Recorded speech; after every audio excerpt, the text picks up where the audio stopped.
Welcome to another episode of the Endgame study series. Today we have a very complicated and beautiful puzzle. It's why to move you can start thinking. So, after thinking for a while, it can still be hard for you to tell what result you're playing for. If you cannot checkmate, then you might be playing for a draw. Your queen is on h7, it's kinda stuck there, and black has two passed pawns on the king side.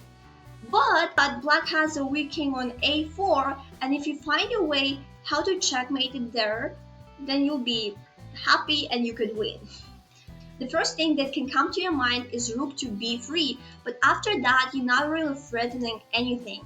And black has a simple move, pawn to c4, and after that your rook has to move away, and then the king could simply escape to a6, apart from having a chance to promote the pawns very quickly. So rook b3 is not your option. You don't want to do that. Can you find any other way to checkmate? Since your queen is stuck, there's just one way, one beautiful final idea that you need to visualize before you can start acting.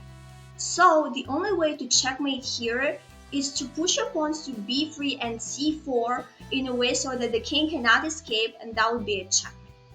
So this is your final idea, having pawns on c4 and b3. But how to accomplish it? Once again, if you just play rook d3 or somewhere else, the king could just escape from b5. And you can never checkmate there. What else can you do here? The only good move is a move with a reason, and that's rook to h3, rook sacrifice.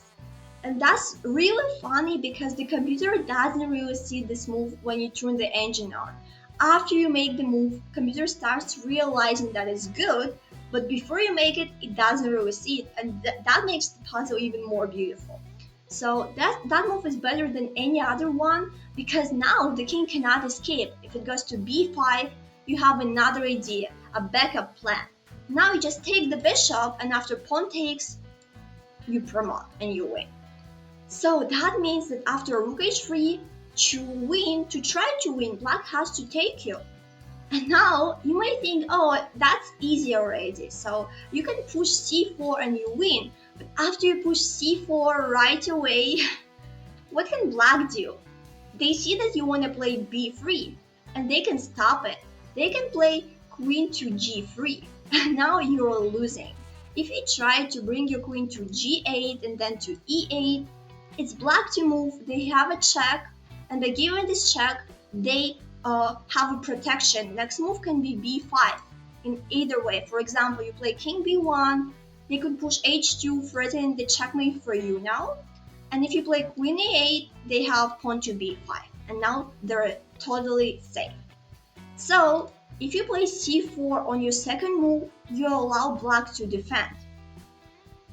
You need to see it to find your best move in this position. If you haven't found it yet, please think again. It's so beautiful.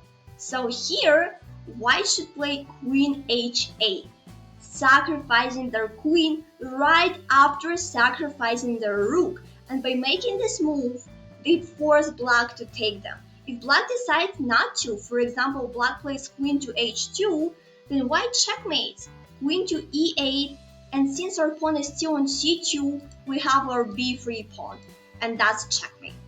So after queen h8, black has to take.